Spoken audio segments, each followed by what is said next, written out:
Hi, and welcome to the Walking Thomas Guide. Today I'm going to talk about 3 places that you may think are too expensive to go to, but I'm going to give you some tips and tricks on how to travel to them on a budget. The first place is Patagonia. Everyone should go to Patagonia at least once. It's a beautiful place. The mountains are gorgeous. The people are super nice. The food is good. And if you want, you can do either the W or the O hike in Chile, and the views around every corner are just spectacular.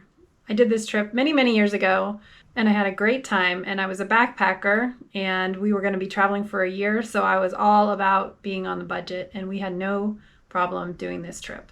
I've looked it up to see what the current prices are, just to make sure that my information is still current, and some things have changed, but you can still get by pretty cheaply on going to Patagonia. So my first tip would be, if you could use points to do your flight, do that. However, if you don't have points, you can still get a flight pretty cheap, but it may make sense to buy the flight to a city like Santiago instead of going to the actual smaller town that you need to go to start the hike, which is Puerto Natales. A few things here. When I did it, I went to Buenos Aires and got a flight to Ushuaia, and from Ushuaia we took a bus. So that's also an option if you're willing to spend the time to do that, but if you're low on time and the hike is your main priority, then I would suggest flying into Santiago, and then from Santiago you can get a little puddle jumper which will go from Santiago to Puerto Natales. I checked on Google Flights recently, and a flight from Santiago to Puerto Natales was about $42 US. So it's completely doable if you can get to Santiago. My second tip would be that you can stay in a posada, which is like a guest house or a hostel, and it would be a lot cheaper. If you're worried about having to share a 12-bed dorm room with a bunch of other people, don't worry about that. They have private rooms, and I just looked up the price for that, and you can get it for around $20 US. If you are willing to stay in a dorm, you can get that for about $11 US. Probably when you fly in, you're not going to stay there more than one night, so for me, it doesn't really matter, but if you want to spend the extra $9, I don't think that's really going to break the bank either. If you do what I did, which was to go from Ushuaia on a bus, you can also visit a couple of other places. We went to the Strait of Magellan. We also went to El Calafate, which is a town in Argentina, which has a lot of good hiking as well. So we spent maybe 4 or 5 days getting from Ushuaia to Puerto Natales, and then we stayed one night in Puerto Natales. Another tip I have about that is that if you start and end in Puerto Natales, which you probably will, you can bring additional clothing and you can leave it at your posada and pick it back up when you're done with your hike. So you don't have to carry all of your stuff with you on the hike. This is very common, and the place that we stayed at, she didn't charge us anything. But very likely they may charge you a few dollars a day or whatever, and it's probably totally worth it. To save money on the trek, you can figure it all out yourself, which is not going to be that hard. This is what we did. We had absolutely no issue.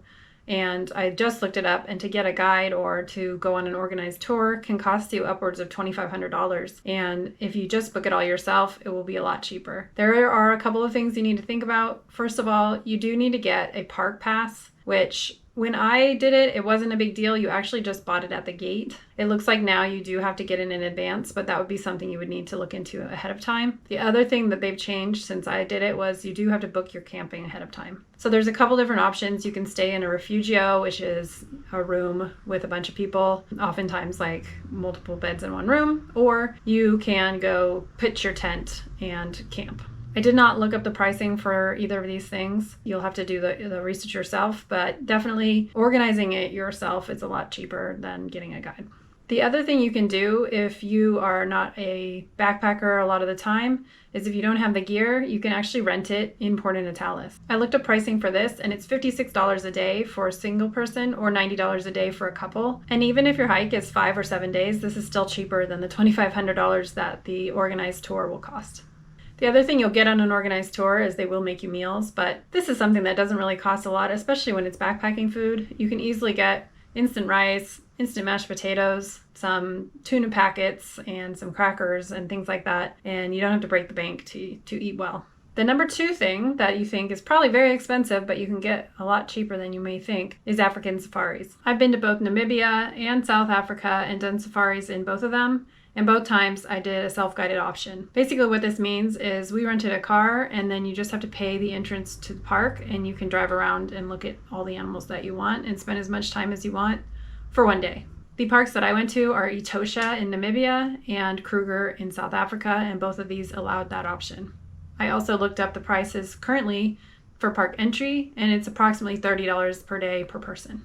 I also looked up car rental in Namibia for 1 week would be $250. So if you're going to go to Namibia for a whole week, then only go to Etosha for a couple of days. You're essentially paying about $100 a day to go to the park if you're 2 people, or $65 a day to go if you're 1 person. The third place is probably no secret anymore, but it's Europe. When I was traveling around Europe, I was in Greece and I needed to get to Croatia. And instead of flying, I decided to take the bus. And because I was taking the bus through Albania and Montenegro, I thought I might as well stop for a couple of days in each place. I'm really glad I did. I really enjoyed them, and they were a fraction of the cost of some of the other European countries. I know you can probably find a lot of travel videos about especially Albania right now, because also it is still currently a non-Schengen country. So I guess get it while it's hot.